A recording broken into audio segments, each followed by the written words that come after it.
लायक है। साधर्मी वात्सल्य तुम्हारा अपनाने के लायक है। रहन सहन और खान पान भी सात्विक और अहिंसक है। भव्यों जैसा भव्य आचरण भविष्य मार्ग प्रदर्शक है। इससे लगता है अति शीघ्र तुम तत्व समझने वाले हो। नियमित पर्यायों का भी मर्म समझने वाले हो। इस महासत्य को स्वीकृत कर सम्यक पथ पाने वाले हो। अधिक कहें क्या, कुछ भव में मुक्ति में जाने वाले हो। जिनका संसार शेष होता उनको यह बात अखरती है। कितना भी समझावे उनको, उनको यह बात न जचती है। उनसे कुछ बात करो भाई तो गला पकड़ने लगते हैं। हर बात बात पर आपस में वे स्वयं झगड़ने लगते हैं। उनसे कुछ बातें करने से या उनकी बातें सुनने से कुछ लाभ न होने वाला है।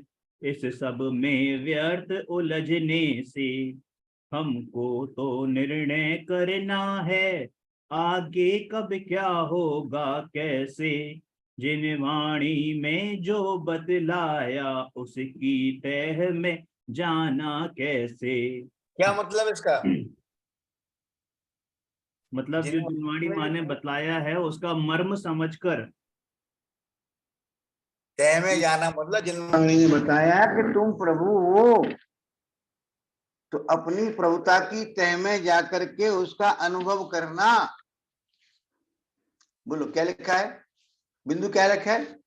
जिन्होंने जो बतलाया उसकी तह में जाना कैसे, है ना, जा पाताल में जा, है ना। चलो इसमें अंकल जी पूरे इसमें ये 70 नंबर, इससे पूरे मतलब ये क्रमनियमित पर्याय में 71 नंबर का जो श्लोक आया वो एकदम सब बातों से बिल्कुल अलग आया है। उसमें क्रियाओं को नहीं, उन क्रियाओं के पीछे जो भाव है तुम्हारा, उस भाव को पकड़ा है। चलो आगे चलो। आगे का सब कुछ निश्चित है, केवल ज्ञानी ने जाना है। यह बात एकदम परम सत्य, हमने भी तो यह माना है। इस परम सत्य को स्वीकृत कर बस सहज जानते रहना है।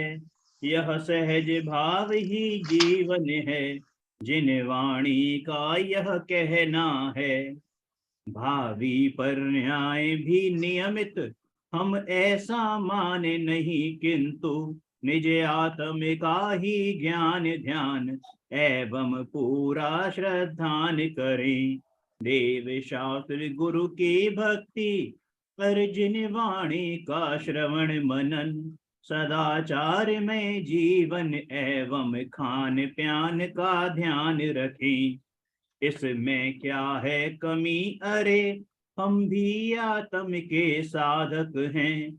मुक्ति मार्ग के पथिक और हम आत्म के आराधक हैं। शक्ति के अनुसार व्रतादिक पालें एवं दान करें। उपवास आदिक करें और आखिर मुक्ति का वरण करें। यह सब तो है ठीक, किंतु क्रम नियमित पर्यायों को यदि मानोगे नहीं धर्म का मर्म समझ ना पाओगे। ढोते रहना अरे निरंतर कर्तापन के बोझे को, प्राप्त नहीं कर पाओगे तुम आत्म के सच्चे सुख को। कर सकते कुछ नहीं किंतु करने का बोझा माथे पर, रख कर विकल्प करते रहना, रोते रहना तुम जीवन भर। सदाचार में जीवन से तुम स्वर्ग संपदा पालोगे, पर कर्तापन का बोझ उतारे बिना मुक्ति ना पाओगे। लगता है भाई अभी किनारा, भवसागर का पास नहीं। भवसागर के अनंत दुखों का तुम्हें रंच आभास नहीं। एक बार गंभीर भाव से सोचो और विचारो तो, क्रम नियमित पर्यायों का यह परम सत्य स्वीकारो तो। क्रम नियमित पर्यायों का स्वीकार परम सुखदायक है, और अकर्ता भाव बंधुवर भव दुखों का नाशक है। अरे अकर्ता भाव अनाकुल मुक्ति रमा का भाई है, उसकी भगनी यह मुक्ति रमा बस तुमको लेने आई है। चक्रवर्ती की कन्या तुमको तिलक लगाने आई है, मुंह मत फेरो अरे बंधुवर तुमको वरने आई है। अरे अरे सद्भाग्य तुम्हारे, पर हमको ईर्ष्या होती, इस पर भी तुम इठलाते हो, तुमको कुछ प्रज्ञा होती। ये 82 में चक्रवर्ती की कन्या तुमको तिलक लगाने आई है, मतलब ये मुक्ति रमा की बात हो रही है। ये आवाज तुम्हारी गड़बड़ हो गई, कुछ किसी का फोन आ गया था ना उसमें। हाँ, ये तुमने कहा चक्रवर्ती की कन्या, तो तुम्हारे परिणामों को देख करके एक बात इसने बहुत बढ़िया कही है। देखो पहले कहाँ पर कही है बिंदु, सच्चे देवशास्त्र गुरु का श्रद्धान कर लो, आत्मा का श्रद्धान कर लो, मैं आत्मा हूं ये श्रद्धान कर लो, और जो होना है जिस समय होना है जैसे होना है, ठीक, ये श्रद्धान नहीं करो तो हमेशा कुछ करने की, कुछ फेरफार करने की आकुलता बनी रहेगी। और वो आकुलता तुम्हें जो विकल्पात्मक श्रद्धा हुई है, आगम के आधार पर श्रद्धा हुई है, हाँ मैं ऐसा ही हूं, मैं ऐसा ही हूं, करे वो फिर तुम्हारे लिए कार्यकारी नहीं होगी। इसलिए इसको स्वीकार करना भी उतना ही जरूरी है। इसको स्वीकार किए बिना निर्भर नहीं हो सकते। आई थी ना पहले बार। अब कह रहे हैं चक्रवर्ती की कन्या तुम्हें तिलक लगाने आई है, क्यों आई है? चक्रवर्ती की कन्या किसको कह रहे हैं? मोक्ष लक्ष्मी को कह रहे हैं, मुक्ति को बोल रहे हैं। लिखा है ना, अरे अकर्ता भाव अनाकुल, अरे अकर्ता भाव अनाकुल मुक्ति रमा का भाई है, उसकी भगिनी है मुक्ति रमा बस तुमको लेने आई है ना। चक्रवर्ती की कन्या तुमको तिलक लगाने आई है ना। बस एक बात स्वीकार कर लो, द्वार पर खड़ी हुई है मुक्ति रमणी है ना, और तुमको लेने आई है, ठीक है। लेकिन एक बात का ध्यान रखना, क्या कहा था? सच्चे देवशास्त्र गुरु का श्रद्धान, अपने आत्मस्वरूप का श्रद्धान, अपनी पर्याय की शक्ति का श्रद्धान अगर नहीं है, और अपन ने मान लिया जो होना है सो तो होगा, जो होना है सो तो होगा, तो क्या उनकी बात नहीं है? तुम्हें ऐसा हो गया है। क्या हो गया है? सच्चे देव शास्त्र गुरु का श्रद्धान हो गया है, आत्म स्वरूप का और अपनी पर्याय शक्ति का श्रद्धान हो गया है। अब क्या करो? अब के बस मुक्ति रमा तुम्हारे दरवाजे पर ही आ गई है, अब इसका श्रद्धान और कर लो, ये और समझ लो। ऐसा जब तुम्हें लगने लगेगा तुम निर्भर हो जाओगे, और जब निर्भर हो जाओगे ना वो, तो 5-7 साल में हो जाएगा ये काम। अरे जिस समय निर्भर हो गए उसी समय 100 के 100% ज्ञान इधर लगेगा, और उसी समय वो तिलक करके चली जाएगी, है ना। चलो आगे। चक्रवर्ती की कन्या तुमको तिलक लगाने आई है। मुंह मत फेरो अरे बंधुवर तुमको वरने वरने आई है। अरे अरे अरे अरे सद्भाग्य सद्भाग्य तुम्हारे पर तुम्हारे हमको ईर्ष्या होती, इस पर भी तुम इठलाते हो, तुमको कुछ प्रज्ञा प्रज्ञा होती। होती। एक एक बाबुर बार अवसर आता है, उसे चूकना योग्य नहीं। अरे उपेक्षा भाव तुम्हारा इस अवसर के योग्य नहीं। अगर नहीं स्वीकार तुम्हें तो पर हम क्यों रोष करें। होनहार ही ऐसी होगी, यही मान संतोष करें। अरे जाने ना सहज भाव से है इतना आसान नहीं। जाने और उद्वेलित ना हो, यह इतना आसान नहीं। अरे अप्रभावित रह जाने और जान कर भी भाई, अरे प्रभावित होए नहीं, यह ही है सहज भाव भाई। जाने बस केवल जाने पर प्रतिक्रिया कुछ भी ना हो। जाने बस जाने पर बस रहे जानता, रंच मात्र असहज ना हो। असहज ना हो विचलित ना हो, आकुल व्याकुल भी ना हो। शांत निराकुल रहें अरे, बस यही सहज जानना है। सहज जानना धर्म ध्यान है, सहज जानना सामायिक, सहज जानना स्वाध्याय। यह काम नहीं है सामाजिक, यह संवर है निर्जरा अरे, यह तो है सच्चा मुक्ति मग। यह तो है शुद्ध भाव भाई, दिशा में पग। यह अत्यंत सरल है किंतु अनभ्यास से है दुर्लभ। रुचि पूर्वक अभ्यास करें तो जानो यह अत्यंत सुलभ। दुर्लभ है या सुलभ अरे, इस चिंतन से कुछ लाभ नहीं। जिनको चलना है इस मग पर, क्या उनको व्यर्थ प्रलाप नहीं।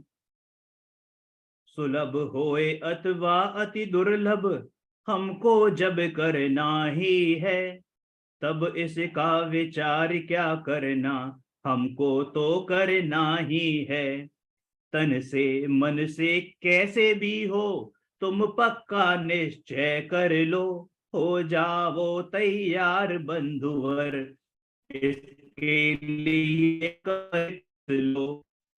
जानना सहज जानना, सहज जानना ही तप है इसमें कोई कष्ट नहीं। ना आकुलता ना आतप है शांत शांत रे अरे शांत है।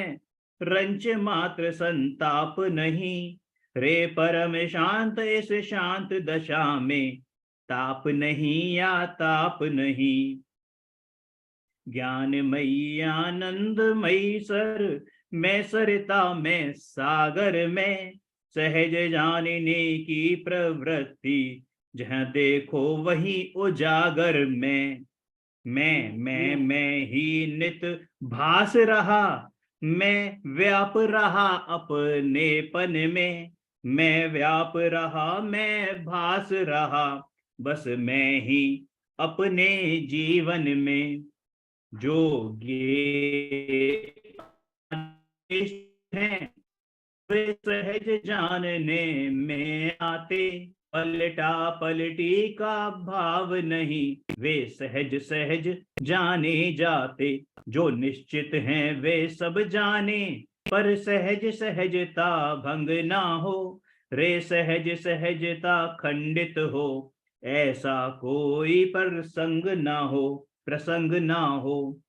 सहज सहजता मुनि धर्म, और सहज सहजता श्रेणी है।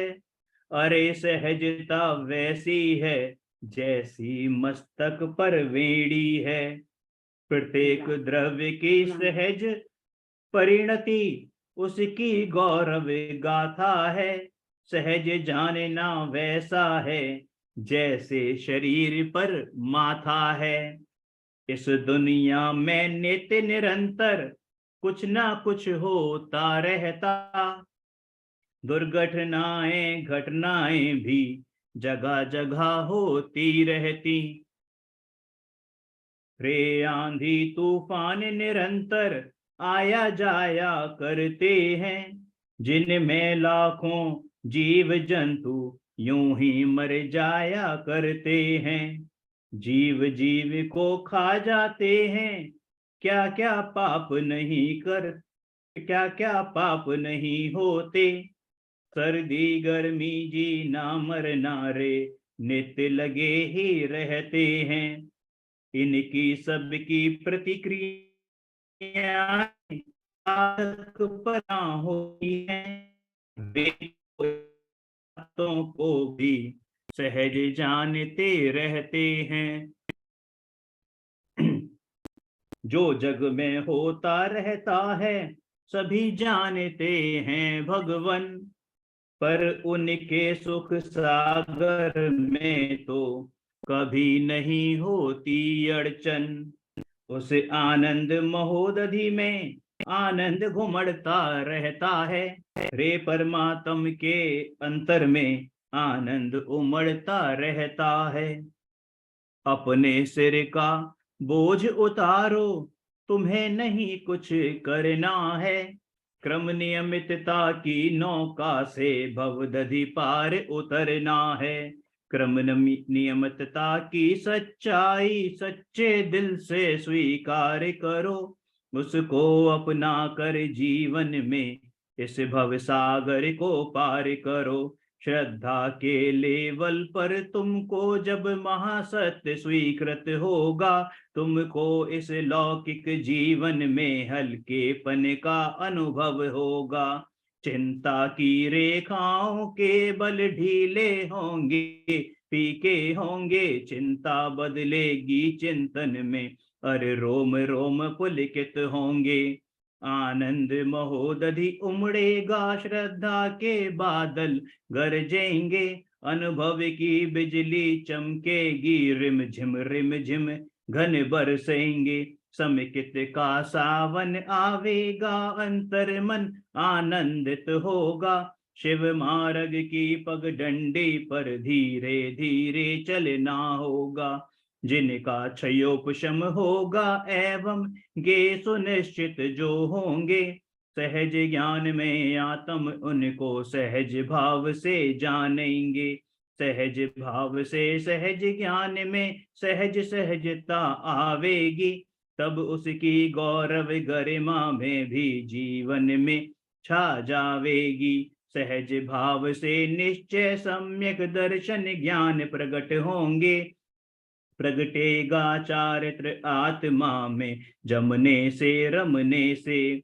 सम्यक दर्शन ज्ञान चारित्र जब परमार्थ से प्रकट होंगे, और पूर्णता को पाकर हम मुक्ति रमा से परिणेंगे। क्रम नियमित पर्याय का चिंतन विविध प्रकार, इस प्रकार पूरा हुआ जिन दर्शन का सार। महावीर का जन्मदिन 2019, शुक्ला चैत्र त्रयोदशी पूर्ण हुआ जगदीश। बहुत बढ़िया, बहुत बढ़िया। बिल्कुल सही टाइम पर पूर्ण किया है मोहित तुमने। जय श्री ओम नमः सिद्धेभ्य, ओम नमः सिद्धेभ्य, ओम नमः सिद्धेभ्य। नमो अरिहंताड़म, नमो सिद्धाड़म, नमो आयरियाड़म, नमो उवज्झायाड़म, नमो लोए सब साहुणम। मंगलम भगवान वीरो, मंगलम गौतमो गणि, मंगलम कुंद कुंदार्यो जैन धर्मोस्तु मंगलम। सर्वमंगल मांगल्यम सर्व कल्याण कारकम, प्रधानम सर्वधर्माणां जैनम जयतु शासनम, जैनम जयतु शासनम। नमः समय साराय स्वानुभूत्या चकासते, चित स्वभावाय भावाय सर्वभावांतरक्षिदे। वंदे तु सब सिद्धे ध्रुवम अचलम अड़ुगमम गदिम पत्ते वोचामी समय पाहुर्मिर्मो सुध केवली भड़िदम सुध केवली भड़िदम। जय श्री ओम नमः सिद्धेभ्यः। मोहित जरा मेरे को होस्ट बना देना, मैंने दोबारा ज्वाइन किया था। चलो सर, अपनी बात चल रही थी कल 177 गाथा की। ऐसे वस्तु स्वभाव को ना जाने अल्पज्ञ। देखो कल अपनी चर्चा हुई थी थोड़ी सी अल्पज्ञ शब्द के बारे में, याद है मोहित क्या चर्चा हुई थी? अज्ञानी, ज्ञान ज्ञान के लिए नहीं, ये चर्चा हुई थी अज्ञानी। ये शब्द तो आया है मूल कलश में और यहाँ लिखा है अल्पज्ञ, तो अपने को तो इसमें आनंद आ गया। आनंद क्या आ गया? देखो बिंदु, जो अज्ञानी है उसको तो ये बात मालूम ही नहीं है और स्वीकार भी नहीं है, और जिसको अज्ञान से ज्ञान की तरफ बढ़ रहा है, स्वाध्याय करता है, चिंतन करता है, मनन करता है ना, कि ऐसे जीव और इस बात को वो स्वीकार नहीं पाते, ऐसा लगता नहीं। जानता तो है, मानता नहीं, जानता तो है लेकिन मान नहीं पाता। तो ऐसे जीव के बारे में बात करी है। ऐसे अपने विलसते हुए परमात्म स्वरूप को, है ना, ऐसे अपने परमानंद में भगवान आत्मा को, ऐसे नित्य मुक्ति दातार भगवान आत्मा को जो नहीं जानता, नहीं मानता, अगर मान ले तो उपयोग इधर आने लगे, नहीं मानता तो वो उपयोग उधर जाता है। किधर जाता है? कि साहब बाल बच्चों में जाता है, कि बाल बच्चों में नहीं जाएगा तो व्यापार में जाता है, तो व्यापार में नहीं जाएगा तो प्रवचन सुनने में जाता है। तो क्या इन सब का एक ही नाम है कि उदय में आए हुए जो कर्म हैं उनमें वो जुड़ता है। समझ में आई बिंदु? तो करे वो, और जब वो जुड़ता है तो जितना जितना वो जुड़ता है उतना उतना उसको आगे के लिए वो बंधन होता है। समझ में आ गई बात? कल इसमें चर्चा चली थी अपनी, आगे के लिए क्या होता है? आगे के लिए बंधन होता है। आगे के लिए बंधन होने का मतलब क्या है? कि आगे फिर ऐसे प्रसंग बनेंगे। कैसे प्रसंग बनेंगे? कि अपन स्वाध्याय करेंगे, तो स्वाध्याय करेंगे, चिंतन करेंगे, मनन करेंगे, और स्वरूप की जब तक पकड़ नहीं है तो वैसे वैसे उलझाने वाले कर्मों के उदय आते रहेंगे, क्योंकि बांधे हैं हमने। एक बार दिल्ली में चर्चा आई थी, एक क्वेश्चन किया गया ज्ञानी से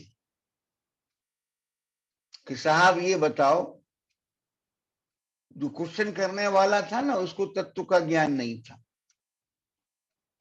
लेकिन जवाब बड़ा सुंदर आया कि साहब ये बताओ कि जब हम माला करने बैठते हैं ना तो तमाम जमाने के विकल्प आ जाते हैं, जो विकल्प वैसे कभी नहीं आते वो विकल्प उस समय आते हैं।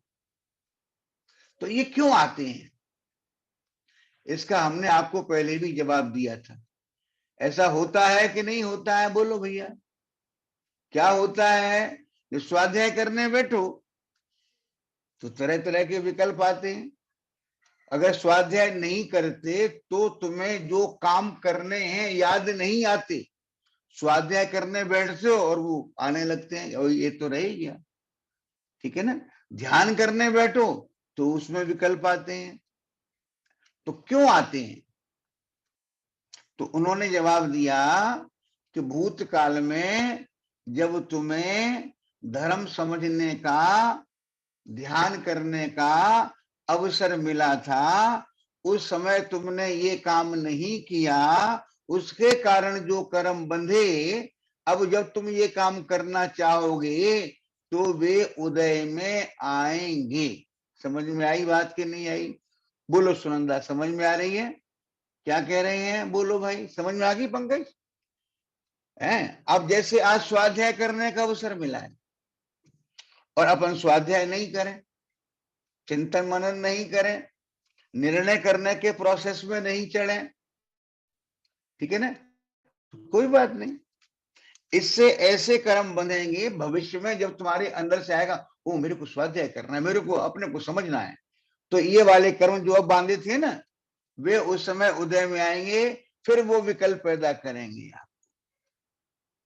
जो कर्म उदय में आए वे कर्म नए कर्म को नहीं बांधते। यद्यपि आश्रव अधिकार में आई है ये बात, आश्रव अधिकार के आधार पर बता सकते हो, बोलो कि आश्रव कितने प्रकार का होता है, बोलो भाई।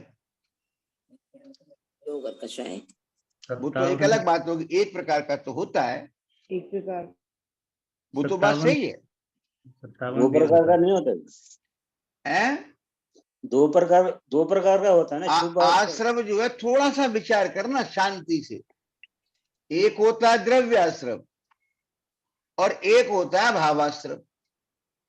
ये तो परिचय है आपको। जो द्रव्याश्रव है वो भी 2 प्रकार का होता है।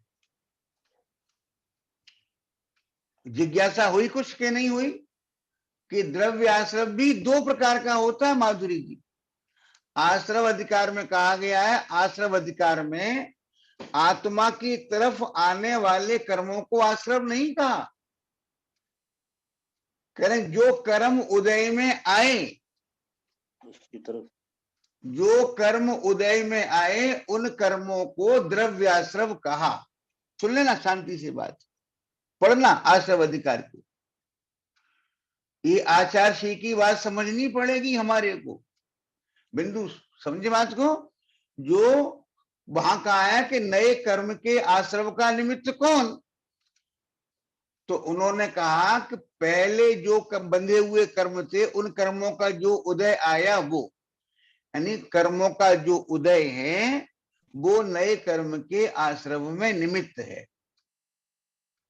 दूसरा फिर आगे कहा, लेकिन वे उदय में आए हुए कर्म, उनमें जब ये आत्मा जुड़ता है, आत्मा का उपयोग जुड़ता है, तो ये उपयोग निमित्त होता है उन उदय में आए हुए कर्मों के नए कर्मों के आश्रव में निमित्त होने में। समझ में आई मोहित बात कुछ के नहीं आई? बिंदु समझ में आ रही है? अगर जो पुराने कर्म है उनमें निमित्तपना कहां से आता है? उदय में आए हुए जो कर्म हैं उनमें निमित्तपना कहां से आता है? कि हम जब जुड़ते हैं उनमें तब। तो वहां उनको क्यों रखा कि अगर कर्म उदय में नहीं होता तो आश्रव हो ही नहीं सकता था। समझना बात को। तो मूल कारण क्या है कि उदय में आया हुआ कर्म और अपनी कमजोरी से उनमें जुड़ना। तो वहां द्रव्याश्रव भावाश्रव क्या हुआ? भावाश्रव हुआ आपका परिणाम जुड़ने वाला और द्रव्याश्रव हुआ उदय में आने वाला कर्म। ठीक है बिंदु? और दुनिया में प्रचलित क्या है कि हमारे परिणाम जो भावाश्रम है और नए कर्म जो आते हैं वो द्रव्याश्रम है। ये प्रचलित है? ये प्रचलित है कि नहीं है? बोलो भाई, ये प्रचलित है? तो एक, हाँ कौन बोला? कौन बोला? तो ये बात प्रचलित है। देखो समझना विनोद कुमार जी, समझने में थोड़ी मुश्किल आएगी। क्यों? कारण क्या है कि जो हमें बैठ जाती है ना बात एक बार, है ना? सुनो पंकज, समझ में आई बात? लोक में प्रचलित ये है कि आपका उपयोग बाहर जाता है। आपका उपयोग बाहर जाने का मतलब क्या हुआ कि आपका उपयोग कर्मों के उदय में जुड़ता है, तो इसका नाम भावाश्रव। और उसका निमित्त पाकर के नए कर्म आकर के, नए कर्म आत्मा की तरफ आते हैं, इसका नाम द्रव्याश्रव। ठीक है ना? ये पढ़ा है हमने और यही बात अपने में बैठी हुई है। लेकिन जब हमने समय सार जी का आश्रव अधिकार पढ़ा था तो वहां पर क्या है? द्रव्याश्रव से भिन्न है भावाश्रव को नाश। रहे सदा निराश्रव ज्ञायक भाव प्रकाश। तो वहां हमने क्या पढ़ा था, आपको ध्यान नहीं है, तब भी मैंने बहुत जोर दिया था कि पुराने कर्मों का उदय में आना ये निमित्त होता है नए कर्मों के आश्रम।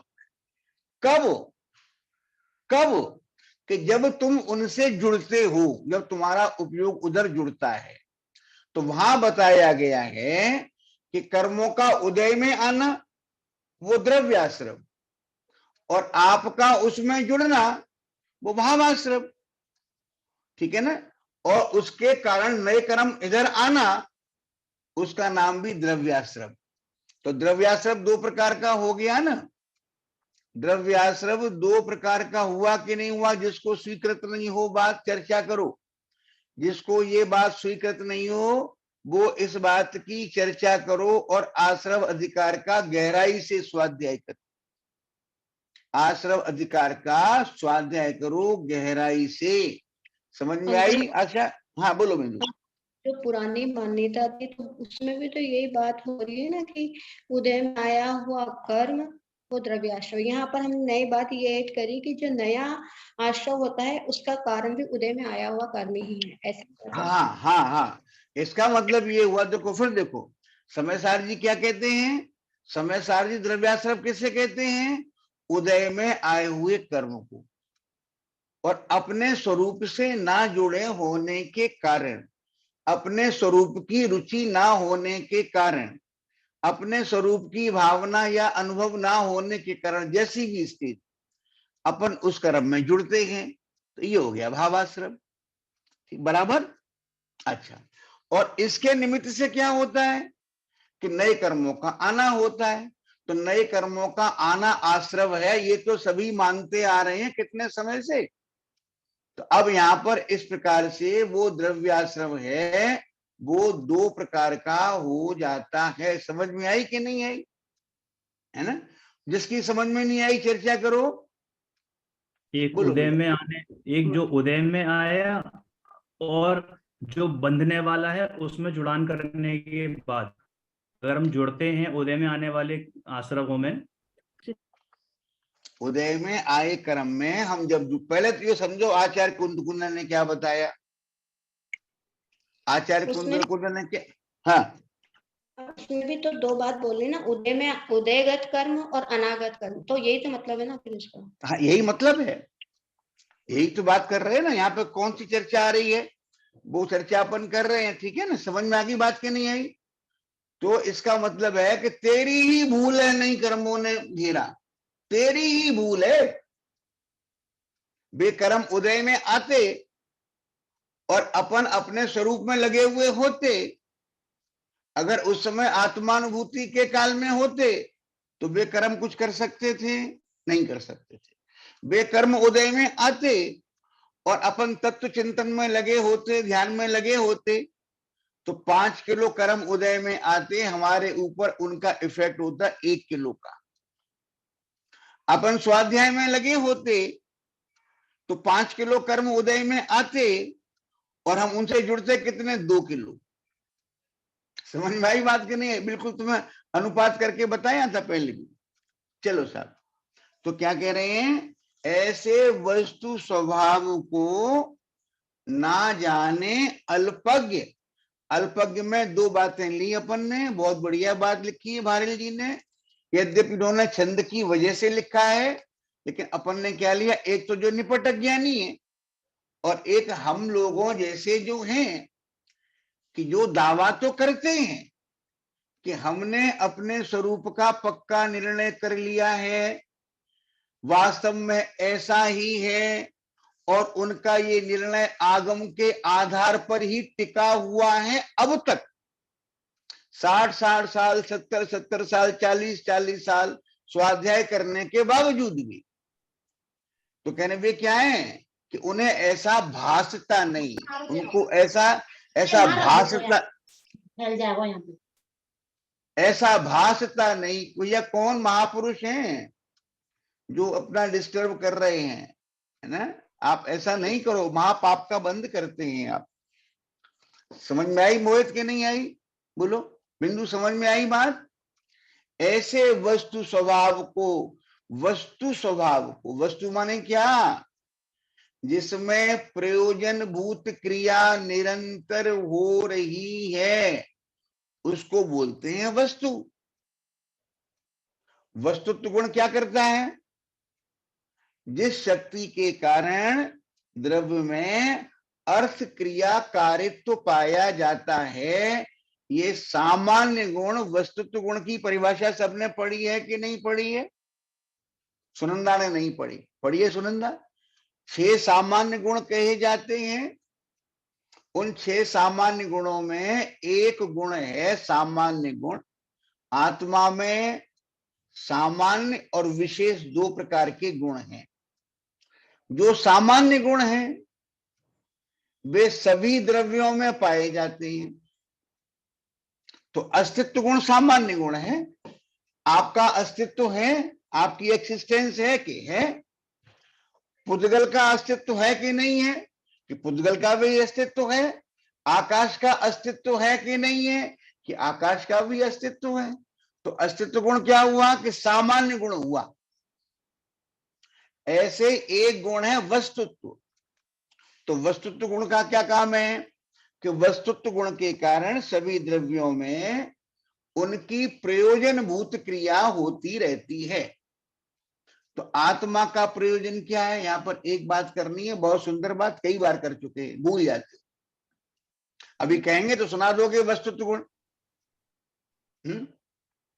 तो कहने वो प्रयोजन भूत, आत्मा का प्रयोजन क्या है? कि आनंद का भोग, आनंद का भोग ये प्रयोजन भूत क्रिया है। टोडरमल जी ने, सॉरी दौलत राम जी ने क्या लिखा? कि आत्मा का प्रयोजन क्या है? आत्म को हित है सुख सो सुख आकुलता बिन कहिए। पढ़ा है बिंदु? क्या प्रयोजन है और अपना प्रयोजन सिद्ध कैसे होगा? तो यहां कह रहे हैं कि आत्मा जो है उसमें प्रयोजन भूत क्रिया निरंतर हो रही है वस्तुत्व गुण के कारण। अब वो प्रयोजन भूत क्रिया क्या है? आत्मा का प्रयोजन कैसे सिद्ध होता है? आत्मा का प्रयोजन, जो आत्मा अपने को दुखी मानता है, जिसको वस्तु स्वरूप का पता नहीं है, जो अपने को दुखी मानता है, वो सुखी होना चाहता है। तो इसके लिए जब प्रवचन होते हैं छेड़ाला पर, तब कहा जाता है कि सवेरे उठते हो, उठते जितने काम करते हो वे सुखी होने के लिए करते हो। भारली जी कहते हैं पेट खाली हो तो दुखी, और पेट भर जाए और फिर खाली नहीं हो तो दुखी। तो खाना खाते हो सुखी होने के लिए, क्यों भूख दुख लग रही है, और बाद में अगर है कॉन्स्टिपेशन तो वो जो भार है पेट में करें वो दुख लग रहा है, तो उसके लिए फिर दवाइयां खाते हो। तो सभी जीवों का एकमात्र प्रयोजन सुख प्राप्त करना है। अब कोई कहे नहीं नहीं साहब, मेरा प्रयोजन तो 50 करोड़ रुपए कमाना है जीवन में। कि भैया 50 करोड़ रुपए कमाना नहीं है। 50 करोड़ रुपए कमाने से जो बड़ा मकान होगा, बड़ी गाड़ियां होंगी, बड़े बैंक बैलेंस होंगे, उनके कारण जो सुख की उत्पत्ति होगी मेरे में, तुम उस सुख को चाह रहे हो। भिखारी को तुम 10 रुपए दे रहे हो, 5 रुपए दे रहे हो, वहां भी तुम उसके लिए नहीं कर रहे हो कुछ, अपने सेटिस्फेक्शन के लिए, अपने सुख के लिए ही कर रहे हो। समझ में आई बात कि नहीं आई? तो क्या कहना चाहते हैं सारे एग्जाम्पल से? कि सभी का प्रयोजन है सुखी होना, सुखी होना और फिर सुखी रहना। अच्छा, अब कौन सा सुख चाहते हो? आई थी बात पहले। सर्वोत्तम सुख चाहते हो, या हल्की क्वालिटी का सुख चाहते हो, या बीच की क्वालिटी का सुख चाहते हो? अगर आपको चॉइस मिले तो कौन सा सुख चाहते हो? कि सर्वोत्तम क्वालिटी का सुख। वो सुख कौन सा है? कि भगवान जिस सुख को भोग रहे हैं वो सुख सर्वोत्तम क्वालिटी का सुख है।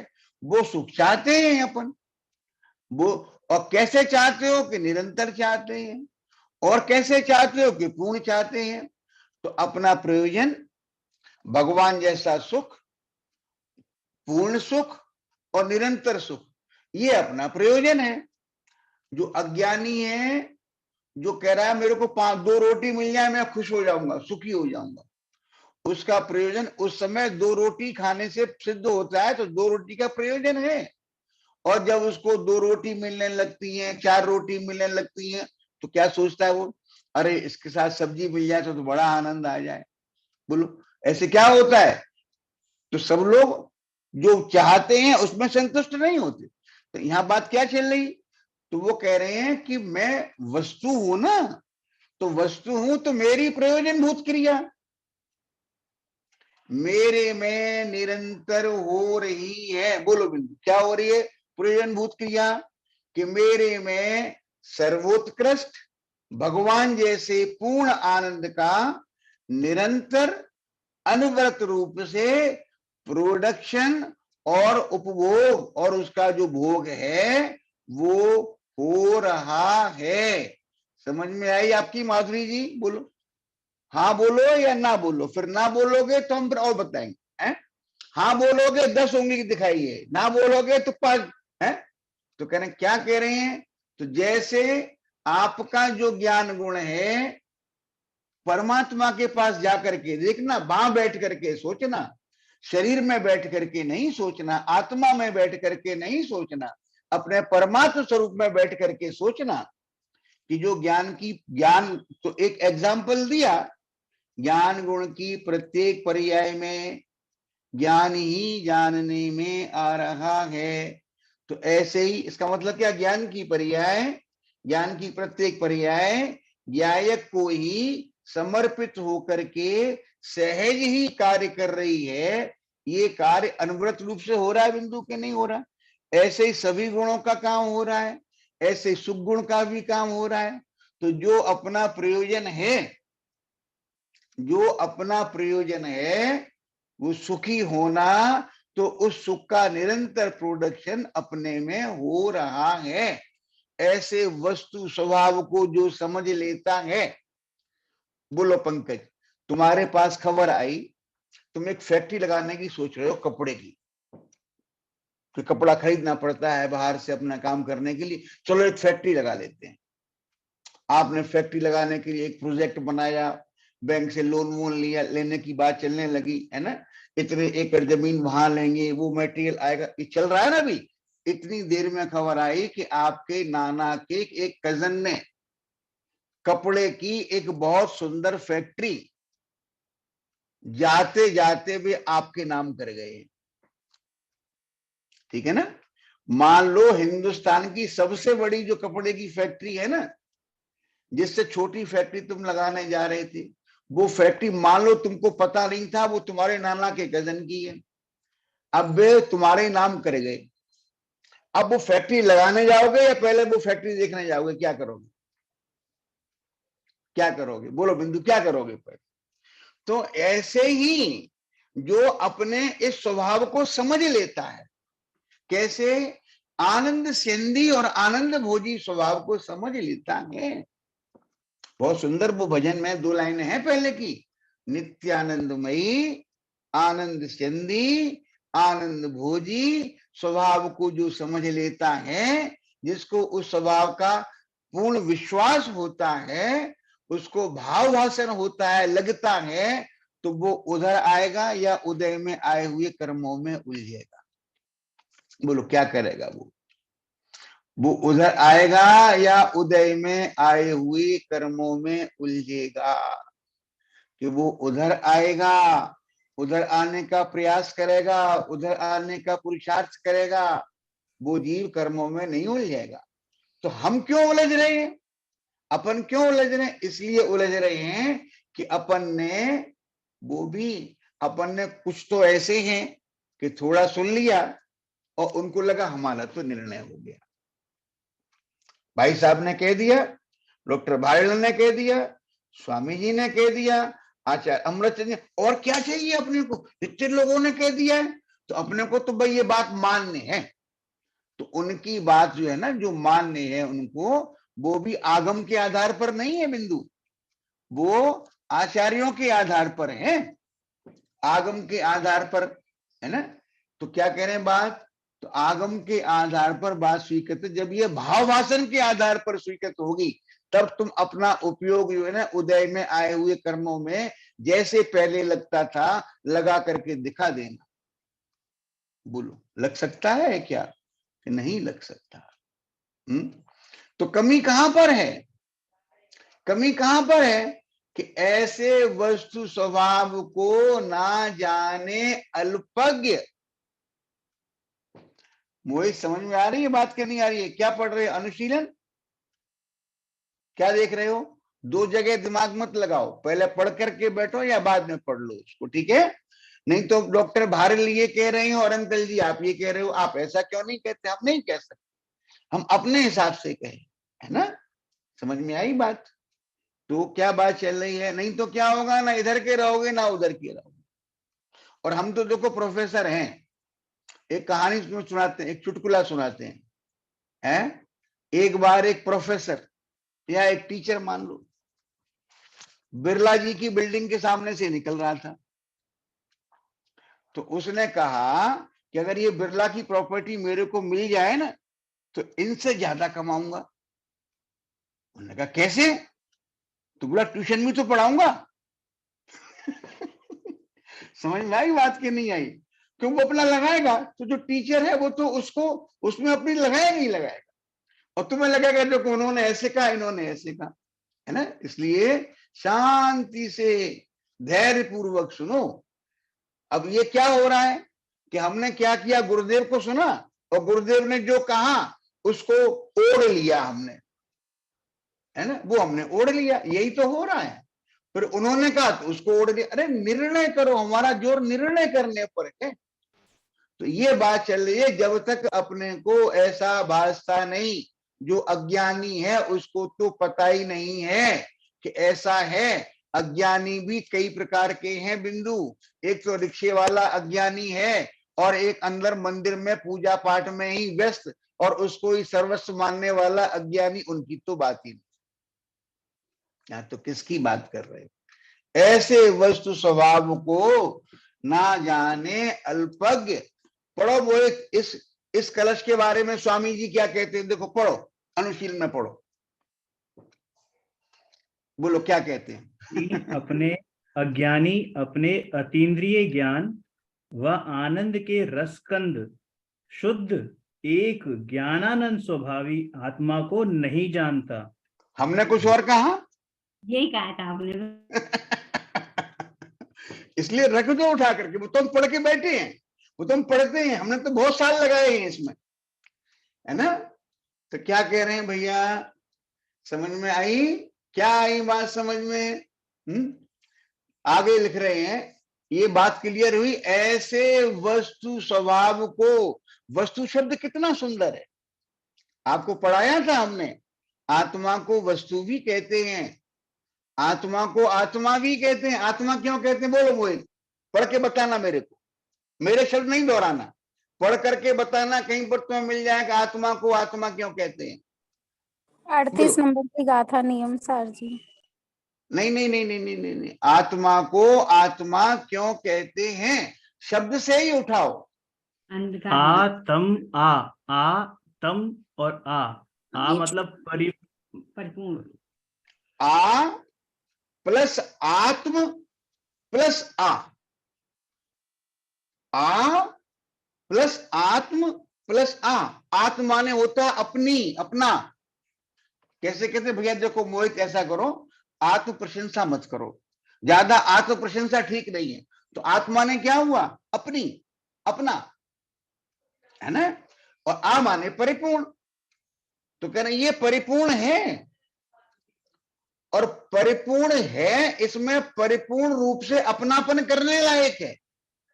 इसके सिर्फ एक गुण के कारण इसको आत्मा कहते हैं। समझ में आई बात की नहीं आई? ये परिपूर्ण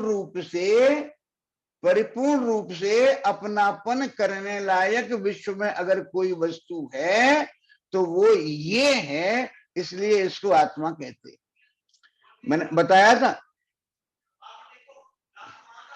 जो प्रभुत्व है, प्रभु क्यों कहते हैं, प्रभु क्यों कहते हैं? प्रभुत्व शक्ति के कारण। ये लड़ाई हो रही है, आस पड़ोस में कुछ नहीं कर सकते अपन। आप इधर ध्यान दो, इतना भेद ज्ञान नहीं कर सकते। इतना भेद ज्ञान कर सकते हो कि नहीं कर सकते हो? तो कह रहे, क्या कह रहे हैं बिंदु, प्रभु क्यों कहते हैं गुण के अंदर के अनंत, शक्तियां कितनी अनंत, धर्म कितने अनंत, उनमें एक ही शक्ति तो है, प्रभुत्व शक्ति। उस प्रभुत्व शक्ति के आधार पर नाम दिया गया कि तू प्रभु। इसमें प्रयोजनभूत क्रिया निरंतर हो रही है, इसलिए आत्मवस्तु कहते हैं इसको। द्रव्य, द्रव्य परिणमता है, द्रव्य परिणमता है, परिणमन नहीं होता तो द्रव्य नहीं होता। तो द्रव्य को, जो द्रव्यत्व गुण है, सामान्य गुण है, जिस गुण के कारण निरंतर परिणमन होता है, उसको द्रव्यत्व, द्रव्य कहते हैं। तो आत्मा में निरंतर परिणमन हो रहा है, उसकी अपेक्षा से आत्मा को आत्मद्रव्य कहते हैं। तत्व क्यों कहते हैं कि विश्व में सारभूत क्या है, विश्व में सारभूत है अपना आत्मा, और आत्मा में भी सारभूत क्या है, तत्व माने सारभूत। आत्मा में सारभूत क्या है, अपना परमात्म स्वरूप, इसलिए इसको जीव तत्व कहते हैं। और जो समझदार लोग हैं ना, वो आत्म तत्व कहते हैं। समझदार उल्टा मत लेना कि साहब उनको ना समझदार के, आत्म तत्व कहते हैं। अपना जो परमात्म स्वरूप है वो संसार का मेरे लिए सर्वोत्कृष्ट, सर्वोत्कृष्ट, सबसे ज्यादा सारभूत अगर कोई वस्तु है तो वो मेरा आत्म स्वरूप है। सोचो तो, या चिंतन तो करो, अपना चिंतन, सहज चिंतन डेवलप होने दो, है ना। तो ये बातें सब अपने आप आती चली जाएंगी। क्या कह रहे हैं बिंदु, ऐसे वस्तु, ये समझ में आ गया कलश। अब आगे कह रहे हैं, जो ऐसे वस्तु स्वभाव को नहीं जानता, ऊपर कहा ना, ऐसे वस्तु स्वभाव को नहीं जानता, वो क्या करता है, 281 नंबर की 282 नंबर की गाथा हम बताया, राग द्वेष, कहो अप्रतिबुद्ध कहो, दोनों में कोई अंतर है? अप्रतिबुद्ध में अल्पज्ञ में अंतर है। देखो अब ये अंतर कहां मिलेगा, लिखा हुआ बोलो। अप्रतिबुद्ध वो है, देखो बिंदु, जो धर्म के मार्ग को ना समझता हुआ, या तो अन्य मार्ग को धर्म का मार्ग मान करके उसमें लगा हुआ, एक तो, और मानता है कि मैं तो धर्मात्मा हूं, जैसे जो पूजा पाठ में क्रियाकांड में लगा हुआ है, एक तो वो कौन है, वो है अप्रतिबुद्ध, क्योंकि मान रहा है अपने को ज्ञानी है अज्ञानी। दूसरा अप्रतिबुद्ध कौन सा है, एक और अप्रतिबुद्ध है, जो जिसको यथार्थ मार्ग मिल गया है, ठीक है, और इसके बावजूद भी जो अटक गया है कहीं ना कहीं, ये मान करके संतुष्ट हो गया, ठीक है। जैसे निर्णय करना था, यथार्थ मार्ग मिल गया, सच्चे देवशास्त्र गुरु मिल गए, उन आत्म तत्व को बतलाने वाली उनकी वाणी मिल गई, उस वाणी को समझने के योग्य क्षयोपशम मिल गया, इसका टोटल है कि यथार्थ मार्ग तो मिल गया। अब उस मार्ग में निरंतर आगे नहीं बढ़ पा रहा है, कहां अटक गया। एक तो मैं एग्जाम्पल दिया था मैंने, जो स्वाध्याय में ही अटक गया। एक एग्जाम्पल दिया था, एक है, एक बहन जी हैं, नाम नहीं बताऊंगा, कई लोग जानते होंगे उन्हें, कम से कम 35-40 साल का स्वाध्याय, आज से 3-4 साल पहले चर्चा हो रही थी उनसे। तो भाई साहब हम सब जानते हैं कौन सी बात किस अपेक्षा से कही गई है, यानी उनको सारी अपेक्षाएं मालूम थी कि आत्मा प्रभु है तो कौन सी अपेक्षा से है, आत्मा बंधा हुआ है तो कौन सी अपेक्षा से है, ये सब उनको मालूम था। क्या कहोगे उन्हें अब, वे अपेक्षाओं में अटक गए, निरपेक्ष होने की तरफ आगे नहीं बढ़े, उनका नाम है अप्रतिबुद्ध। समझ में आई बिंदु की नहीं आई। वे कौन से वाले अप्रतिबुद्ध हैं, ऐसे अप्रतिबुद्ध कहीं हम तो नहीं है, ऐसी और भी क्वालिटी निकलेंगी। चलो, तो क्या कह रहे हैं, राग द्वेष कषाय कर्मों के उदय में भावजू उन रूप परिणत आत्मा फिर रागादि का बंधन करे। का मतलब क्या, बोलो, करे जिसको अपना ऐसा स्वरूप पता नहीं है, जिसको अपना परमार्थ स्वरूप पता नहीं है, उसका निर्णय नहीं है, भाव भाषण नहीं, जो भी जहां भी खड़ा हुआ है, तो कर्मों के उदय होते हैं, अघातिया कर्मों का उदय आया, उसके कारण संयोग आपके सामने आए। अब संयोग नहीं कहते हम, अघातिया कर्मों के उदय में क्या होता है, बोलो, अघातिया कर्मों के उदय में क्या होता है, ये मेरे को बताओ, समय सार के पढ़ने वाले हैं अपन, तो बोलो क्या होता है। ये मत कहना कि अघातिया कर्मों के उदय में कुछ भी नहीं होता मेरे में, तो मैं तो प्रभु हूं। बोलो, अघातिया कर्मों के उदय में क्या होता है? जो आगम है उसके हिसाब से मिलते हैं, योग वियोग मिलते हैं। ये राजगौरव बोले हैं क्या? हाँ जी। जी अंकल। हाँ, राजगौरव की आवाज है, ठीक है। तो ये कह रहे हैं बिंदु, देखो आगम तो कहता है कि अघातिया कर्मों के उदय में तुमको संयोग मिलते हैं, ये परिवार मिला, ये मकान मिला, ये मिला, ये मिला, सब मिलते हैं। लेकिन विचार करो, समय सार के हिसाब से मिलते हैं क्या ये? आप जिसको मकान कह रहे हो वो मकान काय का बना हुआ है? जिसको बेटा कह रहे हो बेटा काय का बना हुआ है?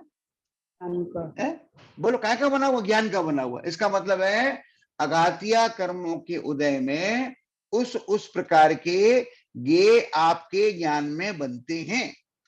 तो समय सार में तो ये कहा गया बाहर कुछ है ही नहीं, अपने को बेटे की प्राप्ति हुई, आगम के हिसाब से संयोग में हुई है, और अध्यात्म के हिसाब से कहां हुई है बिंदु, कि आपके ज्ञान में ये बना। तो अघातिया कर्मों के उदय में हमारे ज्ञान में ये बनते हैं। दूसरी बात, और उसी समय घातिया कर्मों का उदय है। तो घातिया कर्मों के उदय में क्या होता है बताया था हमने आपको, सही बोल रहा। घातिया कर्मों के उदय में क्या होता है? आकर्षण होता है। परलक्षी ज्ञान ऐसा उलझा देता है कि अपनी ओर आने नहीं देता।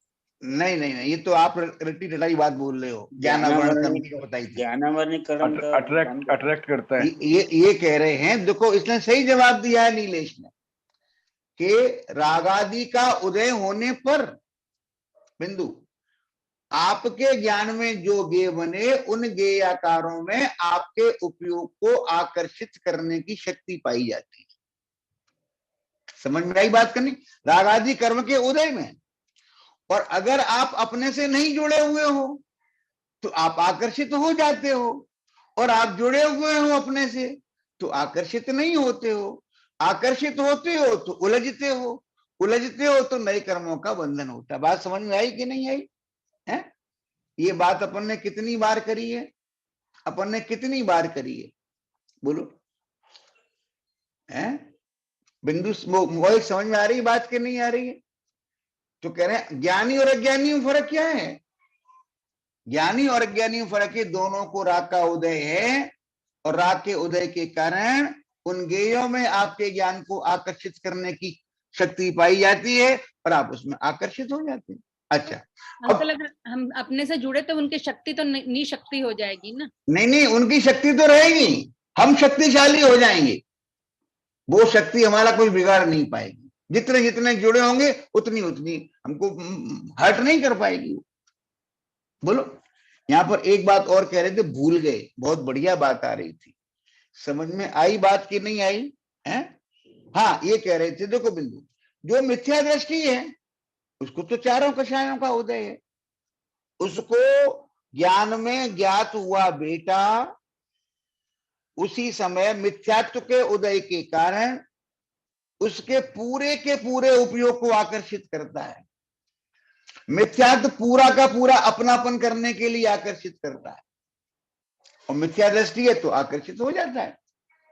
अब सम्यक दृष्टि हो गए, सम्यक दृष्टि हो गए तो मिथ्यात्व का उदय तो है नहीं, अनंतानुबंधी का उदय तो है नहीं।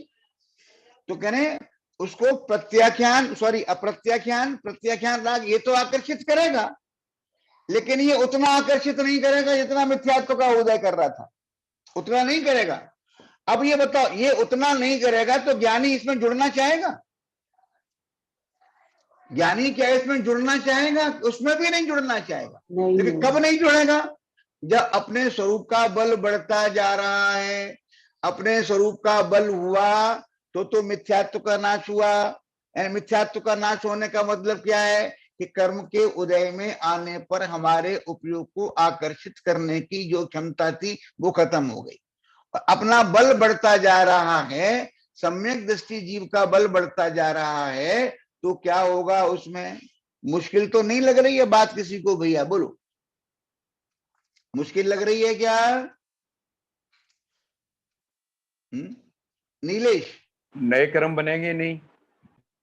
तो करें जो सम्यक दृष्टि है, अगर वो वही टिका हुआ है, जो नहीं होगा तो उसको होता रहेगा, कर्म उदय में आएगा, अप्रत्याख्यान वैसे ही कर्म होंगे, ऐसे भाव होंगे।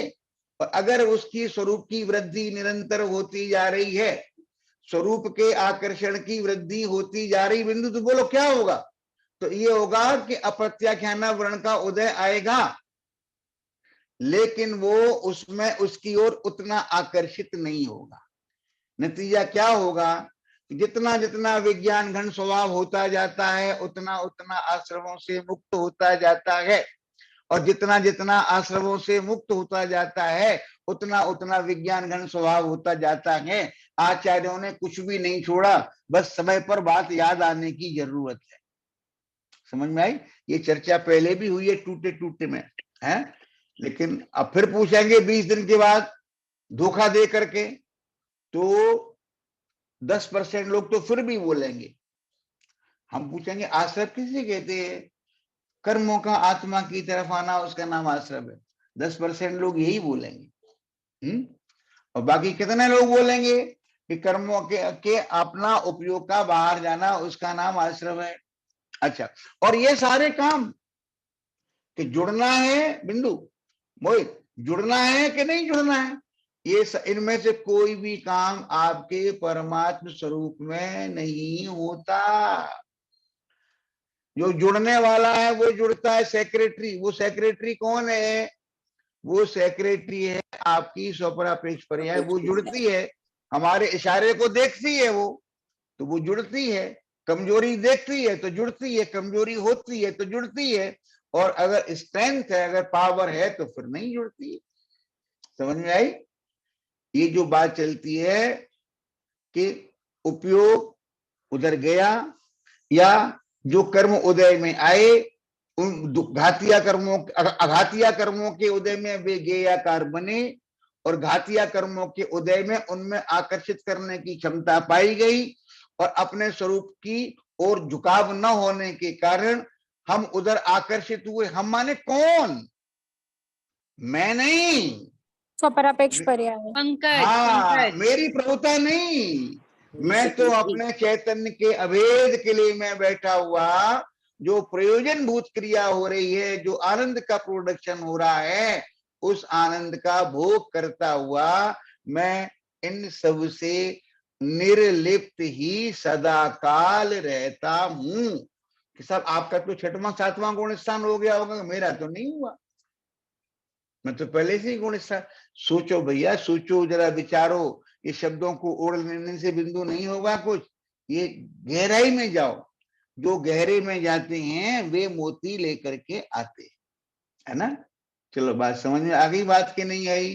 जिसकी समझ में नहीं आई है चर्चा कर लेना भैया, कोई बात अपने अंदर लेकर के नहीं जाना, और फिर भी अगर जाओगे तो फिर हम तो कुछ कर नहीं सकते।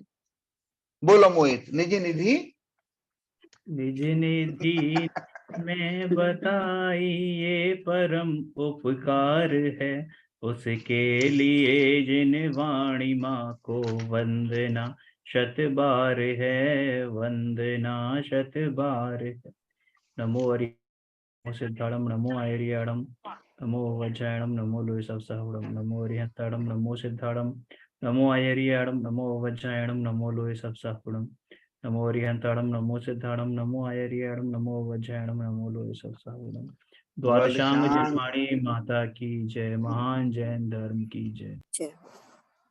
कितनी बात समझ में आई भैया? बोलो जरा। सोना बताओ बेटा, कितना समझ में आया आपकी में?